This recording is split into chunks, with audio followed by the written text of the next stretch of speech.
आपण पाहत आहात प्रारब्ध युग. पालघर जिल्ह्यात गेल्या 8 ते 10 दिवसांपासून सुरू असलेल्या मुसळधार पावसामुळे धरणातील पाणी साठ्यात झपाट्याने वाढ होत आहे.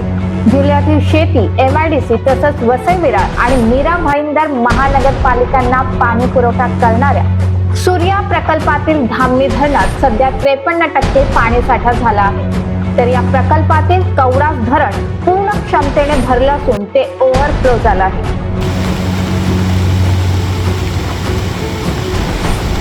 कवडा धरणाचे 17 दरवाजे उघडण्यात आले असून त्यातून सध्या 50,000 क्युसेक पाण्याचा विसर्ग सूर्या नदीपात्रात सुरू आहे. त्यामुळे सूर्या नदीला मोठा पूर आला असून नदीकाठच्या सखल भागांमध्ये सतर्कतेचा इशारा देण्यात आला. जिल्हा प्रशासनाने नागरिकांना विनाकारण नदीपात्र, पूल आणि धरण परिसरात न जाण्याचं तसंच अफवांवर विश्वास न ठेवता प्रशासनाच्या सूचनांचं पालन करण्याचं आवाहन केलं आहे.